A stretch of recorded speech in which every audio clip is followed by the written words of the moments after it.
Depuis les temps immémoriaux, la société congolaise a toujours observé le culte de ses disparus. Ces moments douloureux, comme les obsèques, sont aujourd'hui désacralisés au profit donc de l'argent et autres jouissances au détriment de familles pleurées. Comment et pourquoi en sommes-nous donc arrivés là? À qui donc incombe cette responsabilité, la responsabilité de cette dure réalité?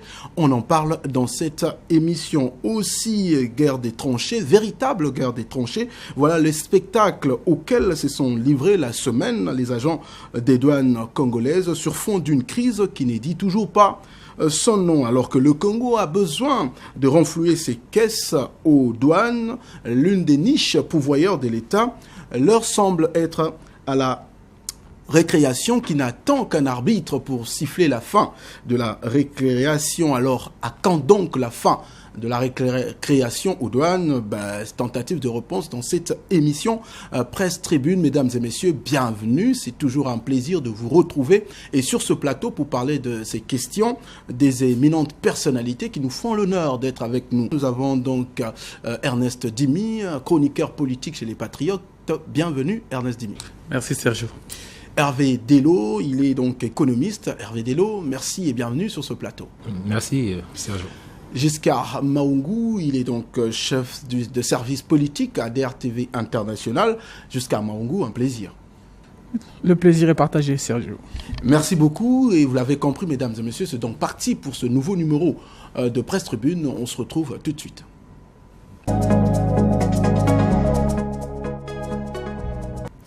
De retour sur ce plateau, on ne va pas déroger à la règle. Comme d'habitude, on commence par les faits d'actualité qui auront marqué donc, nos invités. Le premier à prendre donc, la parole, c'est Giscard Maungu. Qu'est-ce qu'on peut retenir cette semaine pour vous? C'est un fait qui m'a marqué, c'est la disparition d'un ancien Diable Rouge, Yaoundé 72, M. Samuel Boukaka. Nous avons suivi il y a quelques mois déjà où la mairie avait débaptisé certaines ruelles à Mukondo au nom de ces Diables Rouges qui ont fait l'honneur de notre pays en 1972. Et je n'ai pas senti cette mobilisation quand M. Samuel Boukaka est mort. C'est vrai qu'après, il y a eu exposition de sa dépouille au stade Alphonse Massamba Débat, mais d'une telle valeur que le Congo a perdu, je pense qu'il devait y avoir plus de mobilisation que ça. Je regrette vraiment que ces perles, ces valeurs sont plus ou moins regardées comme si, ça valait pas la peine. Voilà, merci beaucoup. Quand même, un mot aussi, cette semaine a été aussi marquée par la disparition d'André Obami-Itou, ancien président du Sénat. Juste vous savez, j'ai un témoignage je préfère faire un témoignage de M. Obami-Itou. Il est président du Sénat. Je suis en mission avec le président du Sénat. Et lorsque nous sommes rentrés, le lendemain, M. Obami-Itou, président du Sénat, va adresser un courrier à mon directeur général pour apprécier ce que j'ai eu à faire comme travail. J'ai plusieurs années de métier. Je n'ai jamais vu une autorité de ce rang signer dire à mon directeur général combien il était satisfait de mon comportement et de mon travail. Moi, bien entendu, et mon caméraman, et cela m'est toujours resté au fond de moi. Et j'avais même dans ma chambre cette lettre du président Obami-Itou est bien affichée sur le mur de ma chambre. D'accord. Merci beaucoup, Ernest Dimi. Fait d'actualité. L'actualité chez moi, c'est enfin la fin de ce que nous appelons la phase pratique de la sensibilisation sur la normalisation de la vie dans le pôle et les contenus de l'accord du 23 décembre 2017 à Kinkala, l'accord donc qui a sifflé la fin des hostilités, plutôt le cessez-le-feu, la fin des hostilités dans le pôle. Et je crois que nombreux y doutaient au départ. On a eu tous des commentaires au début du processus. D'aucuns disaient que ça n'allait pas aboutir. Mais je crois que la fin de la première phase, moi j'ai suivi pas à pas le processus engagé par la commission ad hoc paritaire, mix, gouvernement, représentant de Toumi, depuis Kinkala jusqu'à Mayama, où la première phase a pris fin. Je crois que rien de particulier n'a été observé et qu'aujourd'hui, l'étape la plus attendue sera celle du retour progressif. En fait, les gens repartent déjà, celle de la prise en charge des combattants et ninjas, bien sûr, et celle aussi de l'accompagnement des populations qui éprouvent assez de difficultés pour repartir. Mais cependant, je veux aussi vous dire que pendant tout le processus qui a démarré le 30 mars, notamment avec les descentes pratiques sur le terrain, donc on a fait presque un mois, on a sillonné tout le pôle et je crois que j'étais presque présent partout. Tout s'est bien passé, mais sauf que, comme dans toute situation qui sort de l'ordinaire, il y a eu quelques comportements qu'il fallait quand même en parler. Nous avons eu le cas d'un ancien, un ex-combattant ninja qui avait pris un autre en otage pour une histoire de femme. Ça se passe dans un village de Mindoli. Voilà. Et puis ensuite, il y a eu un autre cas, c'est le plus récent, celui des 2 ninjas qui sont arrivés à l'OTT pour vendre leur mouton. Ils ont vendu le mouton et au retour, ils ont emprunté 2 taxis-motos et arrivés dans la savane, ils les ont braqués, ils ont ravi les taxis-motos, ils sont partis avec. Mais et la commission ad hoc, et le gouvernement, et les autorités locales, et les chefs des ninjas, les gens de Toumi, se sont donc mobilisés pour rattraper les 2 malfrats et ils ont ravi les motos et remis acquis de droit. Voilà. Merci beaucoup. On va terminer avec Hervé Dello. Oui, merci Sergio. Moi, mon fait qui me marque en fait, parce qu'il n'est pas encore fini, c'est surtout la conférence, donc le premier sommet des chefs d'État et de gouvernement sur le Fond bleu, donc sur le bassin du Congo, parce que je trouve que c'est une initiative qui est louable. Déjà, il faudrait féliciter les acteurs pour cette initiative. Nous avons suivi aujourd'hui, lors de la COP21, les conclusions qui disent qu'aujourd'hui, il y a des dérèglements climatiques au niveau mondial, le réchauffement climatique qui est là parmi nous. Donc, il faut bien qu'on puisse faire quelque chose pour l'avenir. Et aujourd'hui, c'est bien qu'il y ait ce sommet en Afrique, surtout au Congo, parce que notre pays a le président de cette commission, et en Afrique parce que nous regorgeons en fait en nous le 2e poumon écologique mondial, j'y arrive, et nous regorgeons aussi 2 grands fleuves au niveau du monde. Et il n'y a pas longtemps, vous avez suivi au niveau des médias où on a parlé de notre grande réserve de tourbières. C'est pour dire que l'Afrique, qui est censée être ce poumon écologique, ne peut pas être en marge de ce qui se fait. Et personnellement, je tiens en fait à en parler parce que préserver l'environnement, c'est préserver l'avenir. Et l'avenir, vu que c'est nous les jeunes, voilà pourquoi je dis chapeau à cette initiative. Et j'espère que le monde aujourd'hui va comprendre que c'est vrai qu'on peut parler capitalisme et intérêt, mais l'avenir du monde, en fait, la survie en fait de cette planète tient sur un seul principe, c'est le principe des économies vertes. Donc miser sur des énergies renouvelables, et c'est une très bonne chose. Merci beaucoup, messieurs. On va donc entrer dans le vif de notre sujet. Je l'ai annoncé au début de cette émission. On va parler des obsèques, tout ce qui entoure les circonstances donc de mort dans le pays. Et la première question, je vais poser à qui veut répondre. Qu'est-ce que ça vous inspire, ce message que je vais citer du président de la République, cette phrase prononcée lors de son discours sur l'état de la nation. Le président dit ceci, je cite: « Même le moment douloureux, comme les obsèques, sont exploités et transformés en un instant de jouissance dans une société comme la nôtre qui a depuis toujours observé le culte de ces disparus. » Qu'est-ce que ça Non, mais il faut comprendre que, de manière générale, la société congolaise, on a un vrai problème de mœurs. Un vrai problème de mœurs, et c'est devenu comme quelque chose de naturel.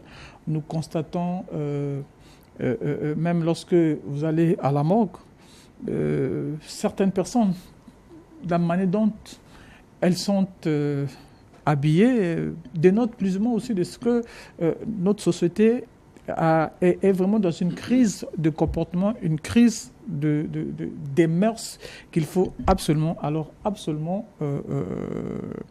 y jeter un regard attentionné. Et malheureusement, les services habilités, nous avons le Haut-Commissariat, nous avons le ministère aussi, qui sont habilités à gérer ces questions-là. J'ai comme l'impression que ces organes sont paumés, n'arrivent pas à dépasser plus ou moins la compétence de ces gens-là. Et il faut que l'autorité parentale puisse être véritablement mise en œuvre pour ramener vraiment les mœurs, les comportements des Congolais à ce qu'on avait avant, ce qu'on connaissait avant.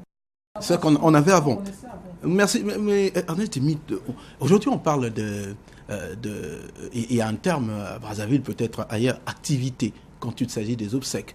Comment comprenez-vous que ces moments qui étaient quand même avec des rituels à respecter, à observer, aujourd'hui, ça devient une activité, donc un lieu de jouissance? Ça devient activité en quoi? C'est la chute des mœurs, c'est la course vers l'immoralité, c'est la montée des antivaleurs, tout court, pour tout dire. Et le président l'a dit, tu as cité un extrait de l'une de ses allocutions qui ont fait état.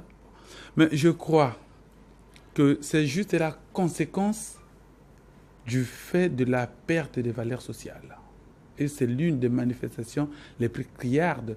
Alors, vous croyez qu'aujourd'hui, pendant que le Congo a un problème de sécurisation des populations dans les grandes villes comme Brazzaville, Pointe-Noire, Ouesso et ailleurs, il faudrait prendre encore une partie de la police, aller planquer à l'entrée de la morgue pour surveiller l'habillement des dames qui viennent là-bas, qui portent des habits transparents, qui viennent parfois toutes nues.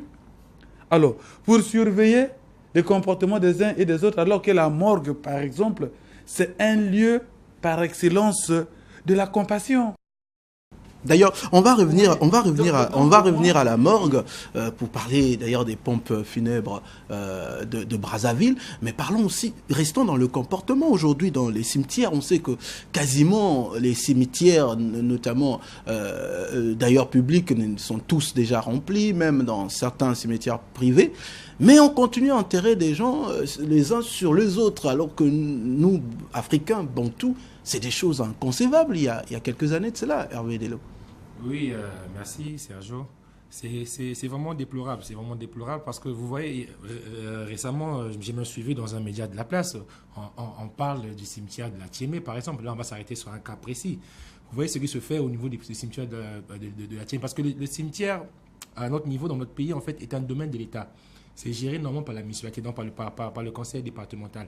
Mais comment est-ce que ces conseillers municipaux qui vivent dans ces zones-là, ces maires qui vivent dans ces zones-là, arrivent à voir le phénomène qui se passe au niveau... Je m'arrête d'abord au cimetière de la Tiémé. Je suis moi-même passé par là un bon matin, où j'ai retrouvé même un bar dans ce cimetière. Et pendant que je passais, c'est un compatriote congolais qui allait faire ses besoins dans le cimetière.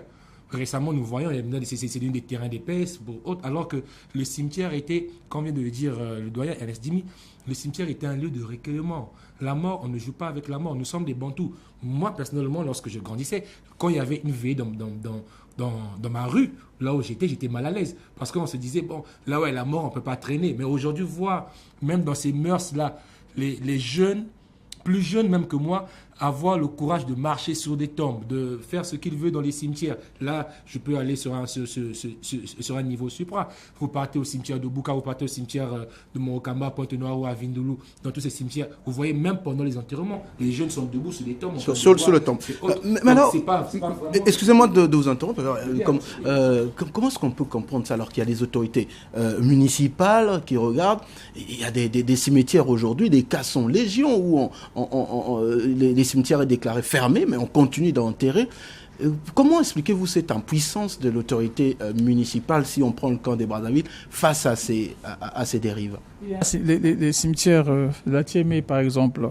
La loi veut que pour utiliser un espace de cimetière, il faut attendre 50 ans après l'enterrement du dernier le dernier enterré, c'est 50 ans après qu'on peut utiliser l'espace d'un cimetière donné. Nous constatons, on le sait très bien qu'au niveau de la Tiémé, on n'a pas encore atteint les 50 ans. Même pendant la guerre de 5 juin, il y a certains qui ont été enterrés là-bas. Donc on n'a pas encore enterré les 50 ans. Et les autorités le savent. C'est pour ça que je parle juste... Vous savez, là où il y a la corruption, l'autorité de l'État se délite. Et je crois que le vrai problème, c'est ça. Parce que je me rappelle un jour, le ministre... Mais c'est peut-être normal parce qu'il n'y a plus de cimetières publics qui existent. Bon, chacun, c'est des cimetières privés.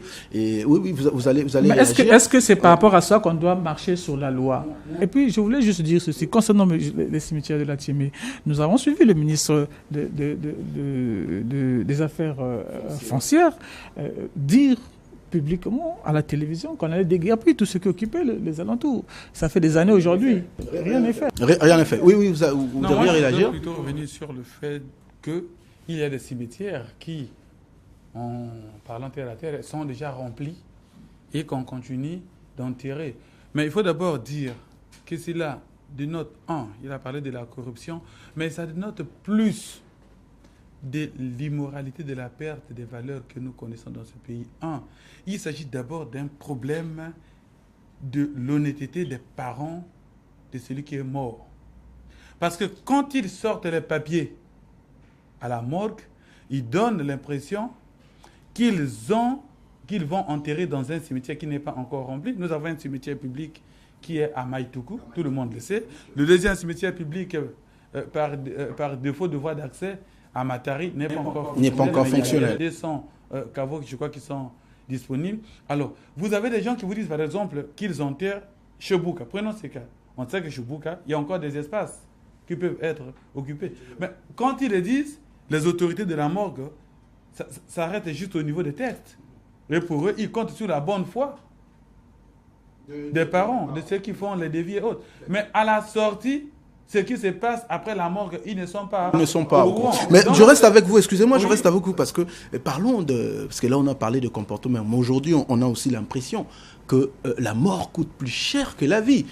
Aujourd'hui, quand vous allez peut-être aux pompes funèbres de Brazzaville, par exemple, des cercueils sont vendus à des prix alors énormissimes. On parle de des millions. Et on a parlé récemment d'une taxe qui serait même ajoutée, une taxe qui était une redevance, excusez-moi, de 100 000, qui passe à 150 000, justement pour les gens qui achètent des cercueils à l'extérieur des pompes funèbres. Est-ce que ce n'est pas commercialisé finalement la mort? Non.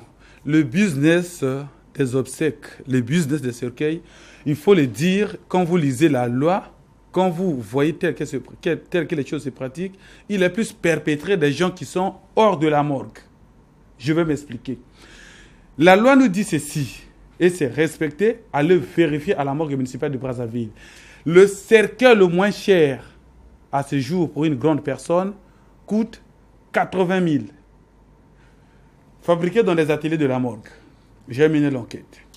Le cercueil le plus cher à la morgue municipale de Brazzaville, de manière simple, coûte 200 000. Maintenant, quand vous voulez faire le faro comme on dit chez nous dans la rue, vous voulez montrer que vous avez de l'argent, que votre gare doit être enterré, on ne sait quoi, comme quoi, alors vous multipliez les artifices. Là, vous allez dans les cas de cercueils importés, là où le plus cher, c'est 2 850 000, les fameux cercueils américains. Vous voyez?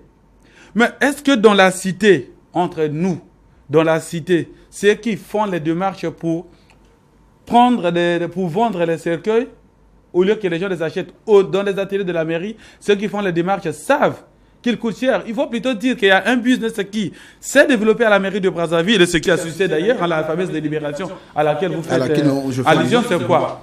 Il y a que quand vous emmenez un client à un atelier extérieur de la morgue, vous avez 50 000, et ça tout le monde le sait. Nous avons tous enterré les parents ici à Brazzaville. On sait qu'on a déjà eu l'occasion où vous avez un frère qui tient à ce que le cercueil soit acheté dans la cité et on vous donne des expressions du genre non, là-bas il n'y a pas les Kambala alors que le bois est disponible dans la mairie. Tout ça c'est juste pour escroquer en réalité les parents qui n'ont plus le temps de tout vérifier parce que de passer par le cas de décès, alors perplexes, ils sont obligés de s'adonner à ce fameux bienfaiteur alors que c'est en réalité un démon puisqu'il est en train de s'enrichir sur le dos de la mort. Et ainsi, La délibération qui est prise, ce n'est même pas le maire, j'ai suivi les gens, mais j'en ai rien. Les fameux tenants des ateliers, les fameux prestataires, les fameux partenaires de la morgue dans ces histoires de vente des cercueils. Je les ai suivis dire que c'est une délibération de la mairie. Non, ce n'est même pas le maire qui prend, c'est les conseils. Les conseils, c'est l'ensemble de nos propres conseillers qu'on a élus. Voilà. Quand le conseil s'est rendu compte que pendant que la morgue municipale de Brazzaville rassemble tout pour qu'on enterre à moins cher, l'enterrement le moins cher à Brazzaville, c'est 135 000, tout y compris les cercueils, le trou, les fameux trous qui coûtent 10 000 au cimetière public, mais aller dans le privé, s'il est moins cher, c'est 200, 300 000. Exactement. Vous voyez? Mais les gens ne voient pas tout ça, les gens ne prennent pas le temps de tout examiner et ils s'adonnent aux fameux démarcheurs. Il y a des démarcheurs à la morgue pour le cas de... Donc c'est un gros business qui se développe, mais je crois qu'il faut que les pompes funèbres municipales, il faut que la municipalité de Brazzaville, les conseils tiennent rigueur pour que pareille chose puisse définitivement disparaître. Et d'ailleurs, vous l'annoncez si bien, hein, ces cimetières privés. Qu'est-ce qui... Moi, je me pose la question, c'est vrai, c'était un secteur libéralisé. Est-ce que l'État ou bien la municipalité ne peut pas jouer son rôle en garantissant quand même que l'achat, par exemple, de trous ne puisse pas aller coûter les yeux de la tête, Delo? Bon, oui, je vais revenir à vous. Normalement, je vais un peu compléter ce que M. Ernest Dimi a dit. Il vient de dire tout à l'heure que les cimetières publics, le trou, il est à 10 000 francs. Les gens vont dans les cimetières privés, ça coûte 200 000. C'est un secteur qui est libéralisé, comme vous venez de le dire, c'est vrai. Mais est-ce que, en fait, la question que moi je me poserais, c'est est-ce qu'il ne doit pas avoir une régulation, en fait, dans ce secteur-là? Parce que s'il est libéralisé, ça veut dire que c'est M. Delo qui a 2 ou 3 hectares quelque part à Guitélé, et puis qui ont fait un cimetière. Après, bon, vu que c'est tout neuf, c'est proche du goudron, je mets le prix que je veux. Bon, c'est pas quand même... C'est peut-être immoral de marchander un peu sur la mort comme ça, surtout que nous savons très bien que c'est mieux, en fait, de dépenser beaucoup d'argent pour quelqu'un qui vit que pour quelqu'un qui est mort. Or, tout à l'heure, M. Dimi vient de dire que voilà, à la morgue de Brazzaville, lui au moins, il connaît les prix sur le cercueil. J'ai le barème. Je ne sais pas si ça s'arrête là, mais moi, je vais aller au niveau de la morgue de Pointe-Noire. Vous savez que la morgue de Pointe-Noire est une morgue qui est privée, d'abord. Mais cette morgue qui est privée est la seule morgue de la ville, enfin la seule grande morgue de la ville. Aujourd'hui, je vous le dis, je n'ai peut-être pas vérifié toutes les informations, mais je sais que ça existe. À Pointe-Noire, il y a des taxes qui n'ont pas leur sens. On atteint un niveau où à Pointe-Noire, lorsque vous pleurez même, donc vous venez pleurer votre parent, votre défunt à la morgue, vous êtes surtaxé. Vous payez des pénalités à hauteur de 5 000 francs par là et autres. Donc, est-ce que ça, même en termes je sais pas moi, en termes d'humanité, même d'humanisme, en fait, c'est quelque chose de louable? Je ne crois pas. Il y a beaucoup de taxes. Et encore, cette morgue-là, par exemple, je peux vous garantir, c'est devenu une morgue supermarché. Il y a le cercueil, il y a les habits, il y a les chaussures, il y a tout là-bas, il y a même des fleurs. Il y a tout dans cette morgue. Donc, en gros, vous perdez quelqu'un, vous partez au supermarché, vous payez tout ce que vous avez. Et quand vous payez ailleurs on vous complique la vie pour vous dire non, le costume, nous, pour le mettre, il faut donner ceci. Il faut donner ceci. Merci beaucoup. On va donc aller, tel que je le posais la question. Alors, vous l'avez d'ailleurs évoqué tout à l'heure sur les responsabilités. Mais moi, je m'aurais posé, comment en sommes-nous arrivés là et qu'est-ce qu'il faut faire aujourd'hui pour sortir de cette dérive? Mais écoutez, il faut que l'État s'impose. Vous savez, le problème avec notre conseil municipal, il n'y a pas cette il faut que notre conseil montre son autorité. Je vais prendre un exemple simple. Vous savez, dans notre pays, le conseil municipal avait pris une délibération pour les itinéraires des bus. Vous le savez. Et c'est une délibération du conseil départemental qui n'est pas appliquée. C'est une parenthèse que je suis en train de prendre. C'est une délibération du conseil municipal et départemental de Brazzaville qui n'est pas appliquée au vu aussi de tout le monde. J'ai suivi une fois à l'époque le maire sortant, Golondele, qui disait que non, mais nous on a fait notre travail, maintenant c'est à vous, à la police et puis je crois à la population de faire le reste. Et donc ça veut dire qu'il y a eu un service, mais il n'y a pas eu le service après-vente. Donc c'est la même chose qui se passe aussi avec tout ce qui concerne les cimetières et tout ce qui entoure l'enterrement de nos concitoyens. Il faudrait bien que la mairie, en tant qu'autorité municipale de nos villes, puisse s'imposer. Et tout à l'heure, on parlait ici des privés qui donnaient les prix tels qu'ils voudraient. Est-ce que le secteur il est réglementé? Et je pense que en tant qu'autorité municipale, l'autorité municipale a le devoir, a le droit et aussi le devoir de jeter un regard sur ce qui se passe chez les privés. Oui, vous voulez réagir, allez-y. Je voudrais démontrer à Giscard ici que ça peut aller dans les sens aux antipodes de ce qui concerne les premières histoires. Pourquoi? Parce que, concernant cette histoire des cercueils, par exemple, il n'y a que, à la morgue municipale de Brazzaville, il y a un coût faible. Et c'est les propres agents de la mairie, en fait ceux qui travaillent au pompe funèbre, oui, qui sont de connivence avec les gens, les fabricants de l'extérieur, qui n'ont pas les papiers, qui ont des ateliers sans adresse. Vous voyez? Alors, ils sont de connivence avec eux et qui viennent ravir en réalité les usagers, ils transforment les usagers des pompes funèbres municipales en clients commerciaux, en leur faisant croire que ici les choses coûtent cher, le cercueil coûte cher. Mais excusez-moi de vous interrompre, même quand vous parlez comme ça, on a aussi ouï dire, par exemple, au niveau des pompes funèbres, le nouveau directeur général, demande à ce qu'on puisse avoir plus d'argent au niveau des pompes funèbres, donc renflouer les caisses d'État en enregistrant plus d'argent. Qu'est-ce que cela veut dire? Si un directeur de pompes funèbres dit qu'il faut plus d'argent. C'est clair. Bon, je n'ai jamais été informé de cette déclaration, mais moi je dis s'il y en a eu, de toute façon c'est normal. Tel que ça se passe, il y a évasion fiscale, il y a évasion financière. L'argent qui devrait entrer à la morgue quand quelqu'un meurt, par exemple pour l'achat du cercueil, un cercueil qui coûte 80 000, on préfère vous faire croire que c'est moins cher dans la cité et vous ne prenez pas le temps de vérifier, alors vous allez l'acheter à 200 000 dans la cité à 250 000 parce que le gars qui vous a fait croire qu'il coûte 200 000 qui vous a fait croire qu'il coûte moins cher va retirer les 50 000 francs chez le vendeur. Il travaille demain. C'est la même chose avec les dames qui sont dans les chambres, dans les salles du CHU, c'est-à-dire qu'ils vous proposent leurs produits parfois périmés. Donc le problème c'est ça. Ensuite, ici là, je vous ai dit ici qu'il y a une délibération qui surtaxe les cercueils fabriqués en dehors des ateliers de pompes funèbres municipales. Cette taxe était à 100 000, elle est partie à 150 000. Pourquoi? C'est parce que les 50 000 qu'on donne à ces deux marcheurs qui viennent arracher les usagers des maîtres de pompes funèbres qui font le service social pour les emmener chez les commerçants, les businessmen, les hommes d'affaires. Donc c'est pour un peu dissuader ou décourager. Pour la plupart, voilà. Ils n'ont pas d'agrément et pour la plupart, ils n'ont pas d'agrément. On nous a dit que sur les 10 qu'il y en a, c'est peut-être 3, sinon 2 qui remplissent les conditions. Donc c'est pour dire qu'il y a un grand business qui se développe, mais il fallait quand même que cette délibération arrive. Maintenant, dans la mise en œuvre de cette délibération, s'il y a un délai, je crois que c'était 1 mois qui est accordé pour que les opérateurs se mettent en forme, mais aussi que les agents de la mairie cessent de faire ce qu'ils sont en train de faire parce qu'ils sont en train de s'enrichir sur les dos de ceux qui perdent les parents qui vont pour les obsèques. D'accord, oui, on va terminer avec vous. Ouais. Je voulais s'ajouter quelque chose.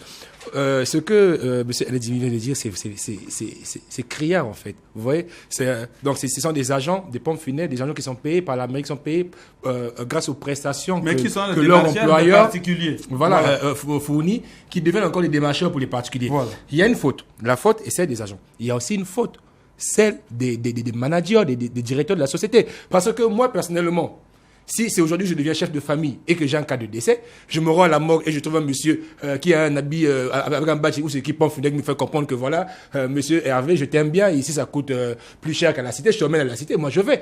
Mais pourquoi on va condamner monsieur Hervé ou pour condamner que l'agent?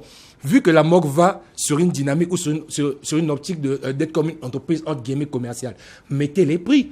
Mettez les barèmes, informez, communiquez. Parce que nous, les Congolais, nous ne savons pas ce qui se passe. Mais bizarrement, même quand les prix sont communiqués, les gens arrivent quand même. C'est quand même assez étonnant. Quand les prix sont connus, les gens préfèrent quand même aller payer. Est-ce qu'ils sont affichés ces barèmes? Moi, je passe devant la morgue. Je n'ai jamais vu de barème affiché à la morgue. Vous informez, quand vous perdez quelqu'un, Montrez-nous les barèmes des cercueils, les accessoires, tout ça. Vous avez tout. C'est parce que chez nous, on va plus sur la base de considérations subjectives. On va plus sur la base de topos. Parce que même toi qui as quelqu'un te fait croire que non, on va te ramener 25 000 alors, tu es obligé de passer par les démarcheurs. Même toi, tu veux faire le commerce pour ton propre parent qui est mort. C'est ça que ce sont des comportements. Oui, tu vas terminer par là. Vous avez même dans des cimetières, les gens, non, il faut pas qu'on ait une VIP. C'est-à-dire, il y a des cimetières là où le trou, où le caveau coûte 1 million. Alors qu'on n'a pas eu l'argent pour sauver quelqu'un quand il était malade. Moi, on préfère, non, il ne faut pas qu'on ait un cercueil, mais il faut se dire aussi, il y a aussi des ambulances VIP. Voilà. Vraiment, c'est des concepts business dans le secteur de la mort, qui est quand même quelque chose de douloureux. Merci beaucoup, monsieur, pour vos commentaires et vos analyses sur la question. Nous espérons que les autorités prendront les mesures qui s'imposent, parce que c'est quand même un secteur qu'il faut bien réglementer pour ne pas laisser donc place à tous les marchands d'illusions pour continuer à prendre de l'argent. C'est des gens qui sont censés être donc éprouvés. Merci beaucoup. On va passer donc à notre deuxième sujet et on se retrouve juste après.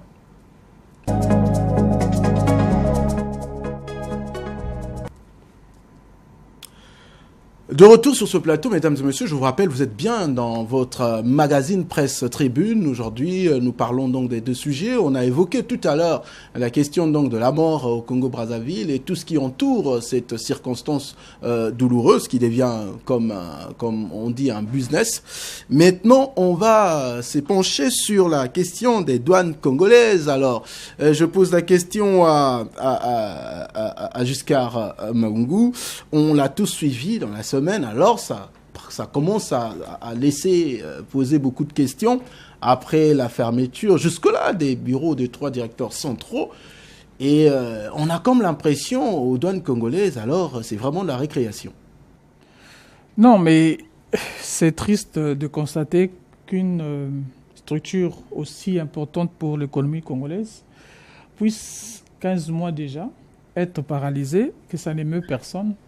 Comme si tout ce qui se passe là-bas, ce n'est qu'un jeu vidéo. Ça va tuer personne, ça va bousculer personne. Et peut-être qu'il faut comprendre pourquoi il y a cette crise. Il faut partir de l'Assemblée générale de l'intersyndicale qui s'est tenue en mai. En mai 2017, le 11 mai exactement. À la suite de certaines nominations. Qui ont été entachées d'irrégularités, c'est avéré.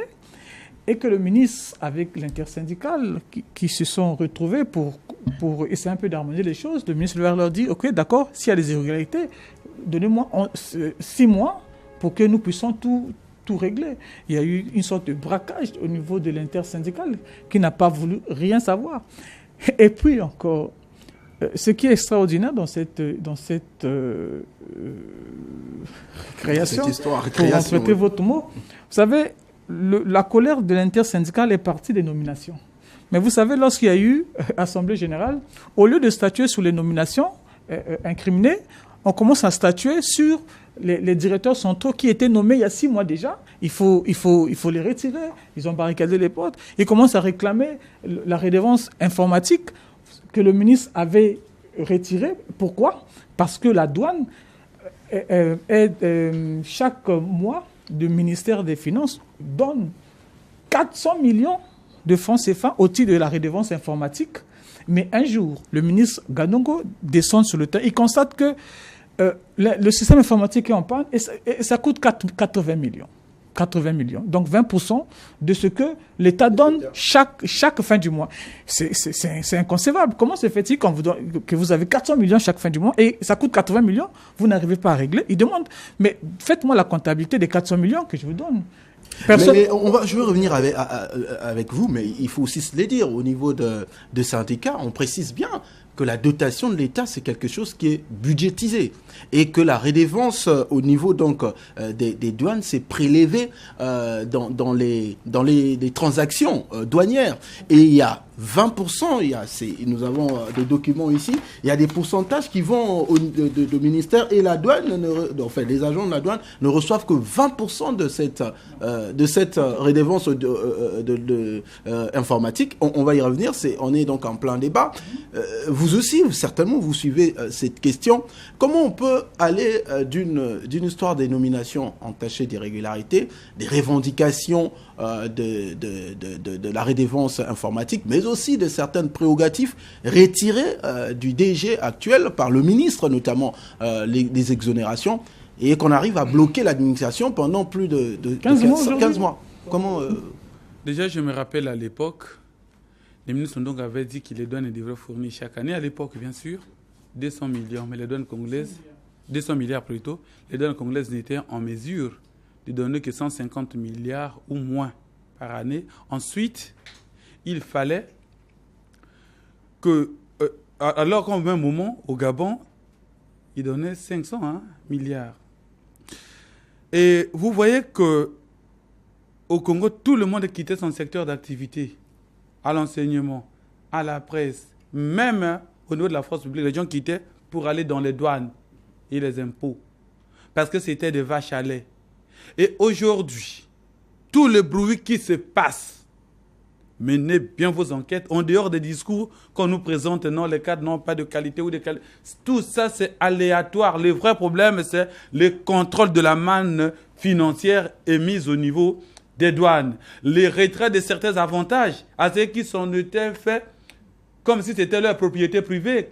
Mais comment comprenez-vous que la loi donne bien les prérogatives à un DG, mais quand le ministre vient pour le retirer sur base d'une note de service, on n'a pas besoin de paralyser l'administration. Ce n'est pas la propriété des agents de la douane, c'est la propriété des Congolais, les douanes. Et quand c'est comme ça, vous voyez que les choses ne tiennent pas. Il y a les procédures ordinaire institué par la loi. Et par essence, la Constitution institue, c'est le dialogue. C'est le moyen par essence de résoudre tous les conflits chez nous. Or, quand vous passez par la paralysie, qui perd? Ce n'est pas les douaniers qui perdent. Ils ont déjà des grands étages ici à Brazzaville. Ils ont des taxis, ils ont des bus. C'est les Congolais. Aujourd'hui, le Congo fait face aux fonctionnaires qu'on n'arrive pas à payer, aux étudiants qu'on n'arrive pas à payer les bourses, aux pensionnaires ou aux retraités à qui on n'arrive pas à donner leurs frais de retraite.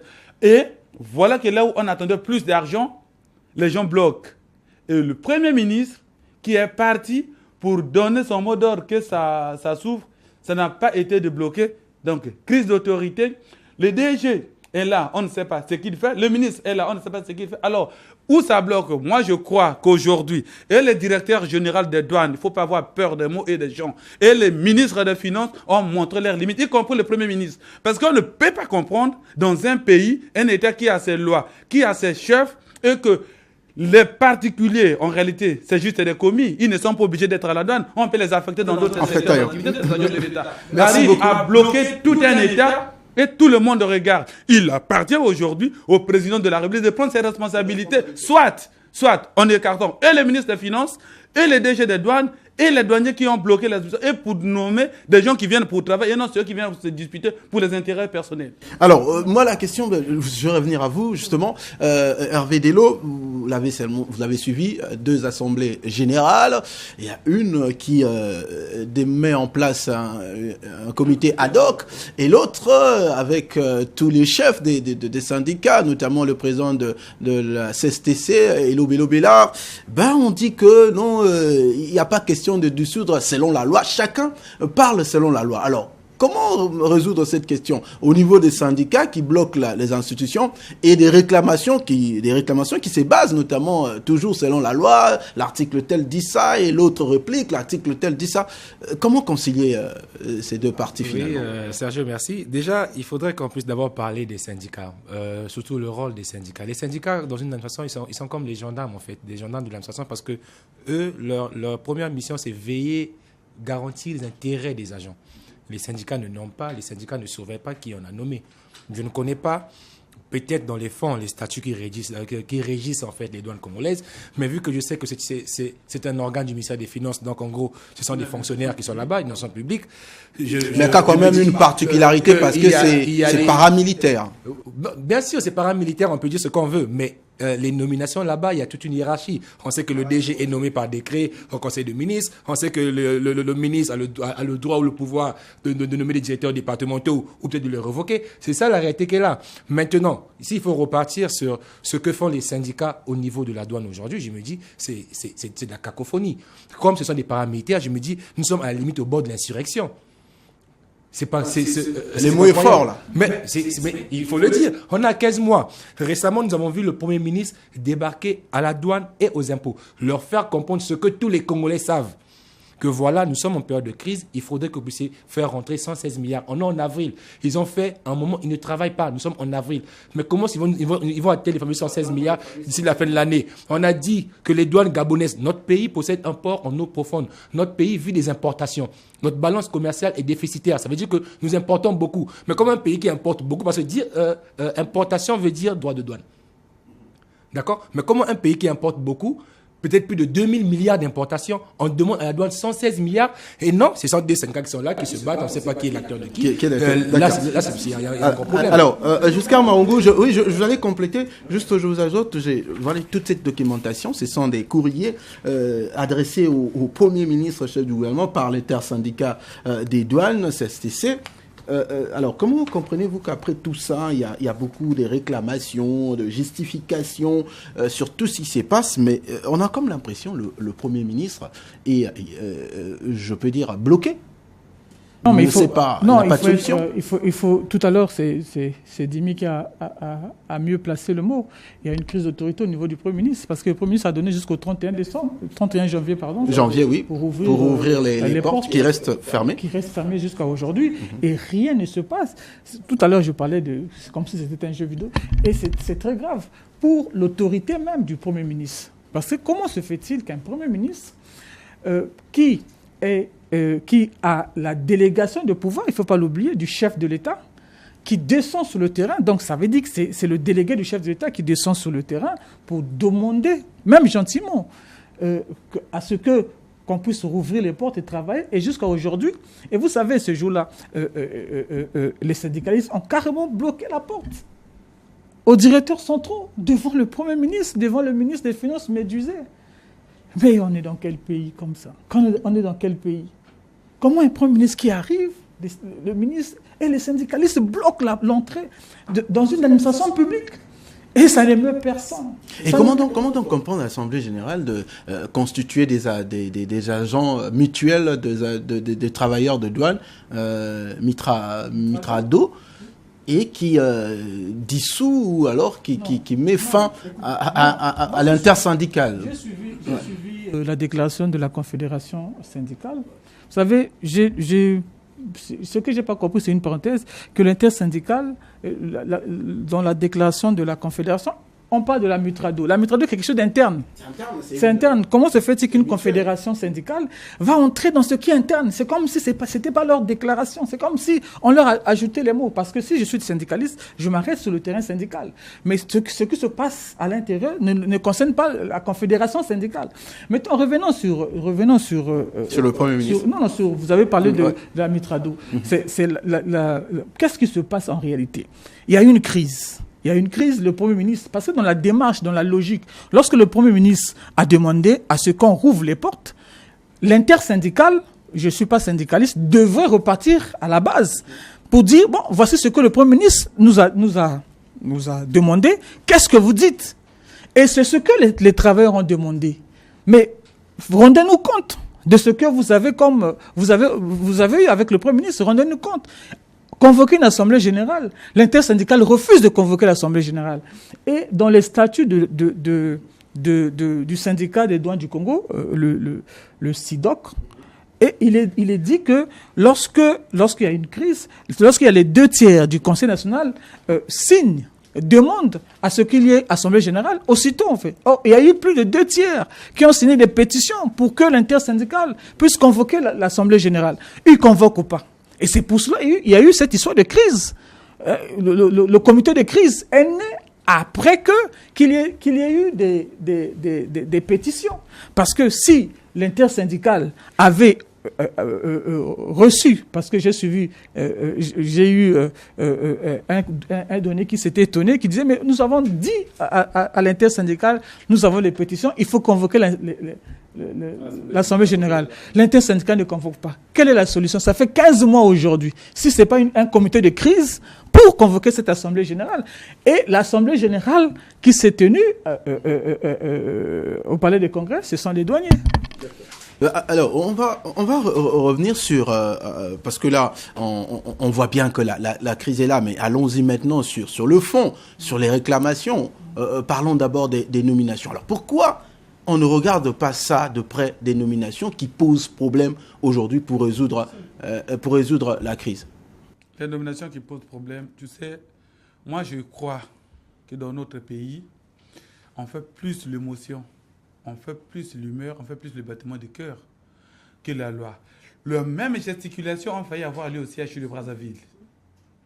Madame Ikolo a nommé les gens qui elle croit compétents pour atteindre certains objectifs. Mais on a vu des syndicalistes qui ont organisé à la limite, je prends le mot chez mon jeune frère, une insurrection avec des pneus dans le couloir. Ça s'était vu filmer, à promettre jusqu'à barricader les bureaux, à chasser le directeur général. Alors que c'est la ministre qui a nommé, à enjoindre même au ministre, à la ministre de relever des fonctions les gens qu'elle venait de nommer. Est-ce que c'est aux syndicalistes qu'il appartient de nommer? Non. Moi, je crois qu'il fallait que l'autorité d'État s'impose comme cela s'est passé au CHU, puisque aujourd'hui, les directeurs nommés ont pris service. Mais à la douane, que personne ne vous trompe. Il s'agit de questions d'argent.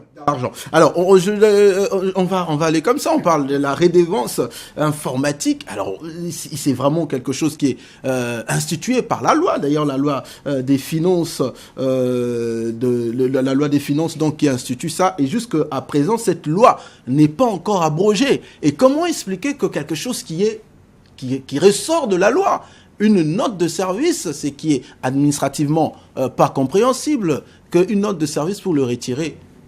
Pourquoi ne pas se remettre à la loi ou alors réviser complètement la loi de finances? Non, attendez d'abord. Pourquoi le ministre prend la note? Parce qu'il faut le dire, le ministre prend la note parce qu'il y a gabégie. Les 400 millions de chaque fin du mois, on n'a pas pu justifier ça. Mais pourquoi ne pas aller dire... À titre conservatoire. Et le ministre dit ceci, si vous avez des charges là-bas, envoyez, on va payer. Donc ça veut dire que l'argent est là. Le temps de voir clair sur la situation, c'est la même chose avec les exonérations. Vous savez, c'est une enquête de la Banque mondiale, révélée par le Premier ministre. Notre douane congolaise, les douanes congolaises peuvent engranger jusqu'à 1000 milliards. 1000 milliards par année. Mais nos douanes ne font 200 milliards. Et c'est pour cela, le ministre dit, on attend de voir clair, aucune exonération ne sera attribuée si moi je n'autorise. Est-ce que c'est pas logique? C'est logique. Est-ce que c'est pas logique? D'ailleurs, je peux ajouter justement. Mais sauf que dans les notes, ce n'est pas dit à titre conservatoire. Hein, ça, il faut bien. Dans les notes, comme c'est pas dit à titre conservatoire. Mais est-ce que c'est pas logique? Il faut qu'on puisse comprendre quelque chose. Oui, allez-y. Nous sommes en période de crise. La douane est une régie financière. Nous sommes en plein pour parler avec le FMI pour espérer justement un financement, un crédit de cette institution. Mais le FMI ou la Banque mondiale, avant de vous prêter, voient ce que font vos régies financières. Mais imaginez qu'aujourd'hui, on parle de cette redevance informatique, par exemple, qui est de 400 millions qu'on verse à une institution comme la douane, chaque fin du mois. Pour régler justement les problèmes liés à l'informatique, vous avez une panne de 80 millions, vous n'arrivez pas à gérer. Moi, en tant que ministre, c'est ce que je fais. Je dois non, mais juste une précision. La redevance, ce n'est pas ce qu'on donne 400 milliards. La redevance informatique relève plutôt de frais qu'on prévoit. C'est à 1%, à 2% maintenant sur toute importation. Sergio, la douane nous verse 400 millions. C'est une somme colossale, Sergio. Il faut 400 millions. Le 400 millions, c'est une dotation budgétaire qui est normale. Mais il y a aussi de frais relevés dans les importations à 2% qui permet donc le fonctionnement. Il faut qu'il y ait des documents comptables pour justifier l'argent. Or, la douane n'arrive pas à justifier ça. Le ministre a le droit pour voir clair de dire, c'est une note de service, ça s'appelle une note de service, donc de façon interne. Il dit, je suspends d'abord, je comprends comment ça se place, et puis je remets tout sur les rails. Parce que tout à l'heure, on parle que la Banque mondiale nous démontre, et j'ai même dit un peu plus tôt, que nous importons beaucoup, donc c'est possible. La Banque mondiale démontre qu'on peut avoir jusqu'à 1000 milliards de revenus au niveau des douanes. Là, on nous demande, juste sur ce 2018, dans ce que dit le Premier ministre ou le gouvernement, on demande 116 milliards. Vous voyez un peu le coût d'opportunité. Donc, c'est une structure qui mérite un grand regard. Il faudrait que les populations, il faudrait que le chef de l'État d'abord, parce qu'il faut commencer par lui, vu qu'il y a un peu ce quiproquo-là, il y a cette pagaille-là qui est là au milieu, le seul arbitre à décider aujourd'hui, à jouir de ce pouvoir constitutionnel, c'est le président de la République. Alors, mettre les gens sur les rangs. Une question directe et sérieuse pour tout le monde. J'aimerais également des réponses sérieuses et directes. Qui tire le ficelle dans tout ça? Oui, allez-y. Sergio, parler de ficelle tirée par quelqu'un, je n'ai aucun élément. Mais il faut retenir une chose, que les Congolais ne s'entendent pas toujours là où il y a beaucoup d'argent, parce que quand vous voyez deux hommes, c'est ce qu'il dit chez nous, c'est disputé pour 1000 francs, c'est qu'il y a une autre personne, parmi les deux personnes, il y a une qui veut prendre 600. Le problème, c'est quoi? C'est qu'il y a des avantages qui revenaient à ceux qui étaient devenus des gourous au niveau des douanes. Mais ces avantages sont retirés, apparemment, par le ministre qui est arrivé. Et c'est toute la colère des syndicats. Tout ce qu'on dit, qu'on montre, qu'on descende, mener bien l'enquête, c'est une histoire d'argent, j'ai dit, et il y a pas mal de leçons. Quand on parle des raisons financières, des raisons, je ne sais pas quoi, c'est pas l'argent. Si. Vous avez un besoin de 80 millions, on prend 400 millions, et vous voulez qu'on ne contrôle pas? Ça, c'est quel pays? Au moment où le pays a besoin d'argent avec le FMI et autres, vous croyez que même les gesticulations du FMI et des autres partenaires financiers, ce n'est pas quand ils voient que le Congo a trop d'opportunités d'argent qu'ils gaspillent? Alors, toujours dans ce même sens, jusqu'à Mahungu, tireur des ficelles, peut-être vous n'aurez pas, mais comment comprendre également que c'est deux responsables au niveau de la douane, hein, je cite le ministre des Finances et le directeur général donc, de la douane, mais c'est quand même des gens qui sont aussi proches. Comment ils n'arrivent pas à mettre de l'eau dans leur vin? On sait bien qu'ils sont d'une même famille. Écoutez, on ne gère pas, on ne peut pas mélanger les affaires de l'État et les affaires de la famille. Ici, il s'agit des douanes, il s'agit des affaires de l'État. Et on s'arrête, on se limite à l'État. Et dans la démarche, parce qu'il faut qu'on puisse avoir une démarche rationnelle. Qu'est-ce que le ministre Ganongo allait faire lorsqu'il constate que on n'arrive pas à lui donner des justifications comptables sur les 400 millions, lorsque les douanes peuvent engranger jusqu'à 1000 milliards et qu'on n'est qu'à 116 milliards, c'est juste pour voir clair. On n'a pas dit qu'il n'y aura pas d'exonération. Il a dit, mais il faut que moi j'autorise, personne d'autre. Encore que la base de la colère de la douane, tout à l'heure je le disais, c'était des nominations. Vous voyez, on est parti loin des nominations et comme dit Dimi, vous voyez, des nominations qu'on réclamait, qu'il y avait des irrégularités. On commence à parler de redevances alors que le ministre avait... Tout le monde, c'est un cas avéré. Comment se fait-il que même en termes de nomination, ok, d'accord, il y a eu des irrégularités, mais il y a aussi des agents des douanes qui ont été nommés. Comment un syndicat qui doit défendre les travailleurs, qui est contre les nominations des travailleurs, comment vous justifiez ça? Et au lieu de défendre les travailleurs, défend la cause de la direction générale. Mais il faut se dire que ces travailleurs-là, comme je disais tout à l'heure, c'est un organe paramilitaire. Les gens sont nommés par rapport à l'échelonnement. Et si l'échelonnement n'est pas respecté, ça pose un problème. Mais c'est ce qu'on est en train de dire ici. Parce que le problème est parti.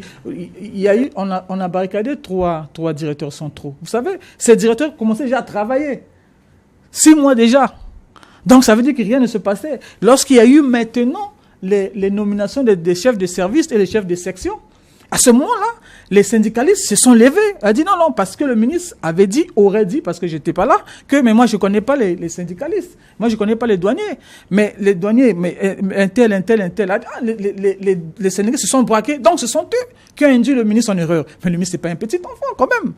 Mais pourquoi on ne sanctionne pas le ministre qui a signé?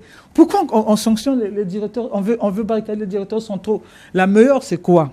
C'est que parmi les directions qu'on a barricadées, il y a la direction des enquêtes douanières. Ça veut dire que ça fait 15 mois aujourd'hui, il n'y a plus d'enquête douanière.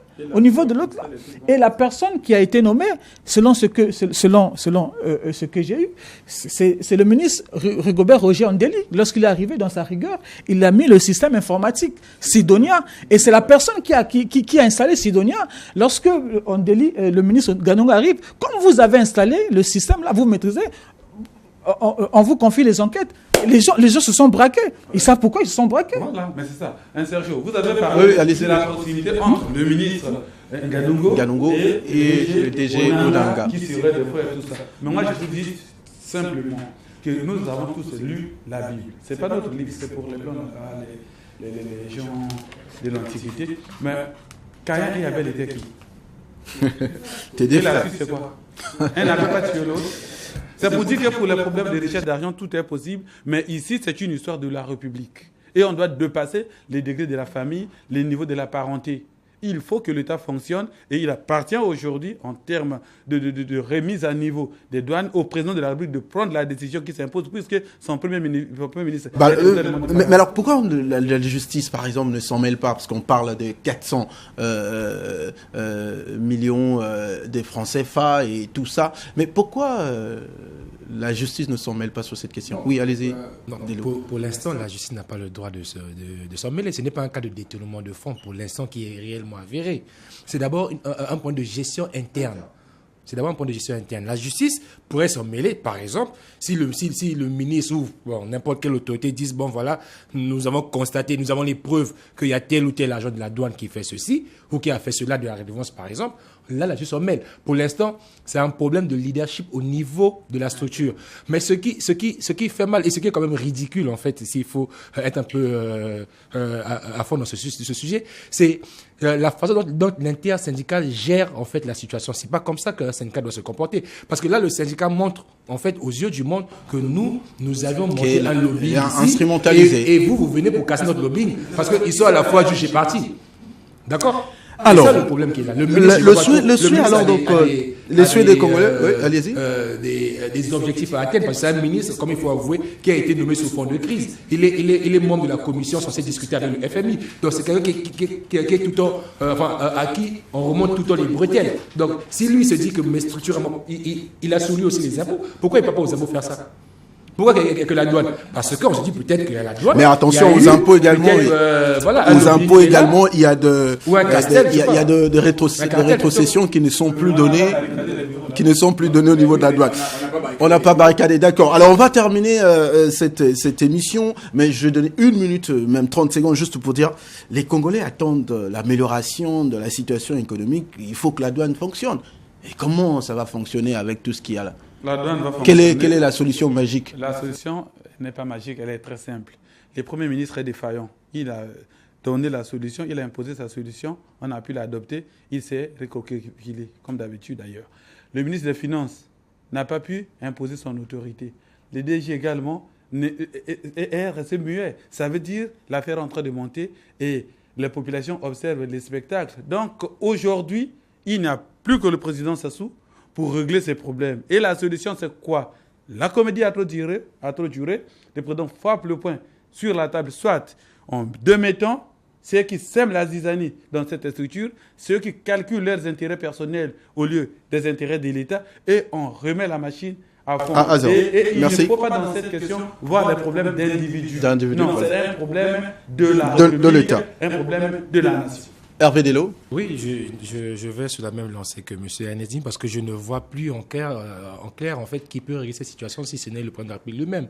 Le Premier ministre a essayé, on l'a dit tout à l'heure, le ministre a essayé, ça ne marche pas.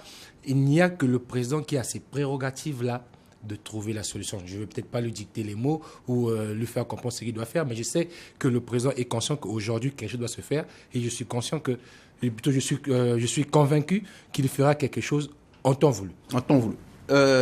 Jusqu'à Mangou. Vous savez, je remonte loin le discours du président de 2009 quand il parlait de laisser choir les comportements déviants. Je remonte encore le discours du chef de l'État du 30 décembre. Je vois la déclaration des partis de la majorité. C'est maintenant qu'il faut prouver ça. Sinon, tous ces discours-là ne sont que des décors. Ce ne sont que des décors.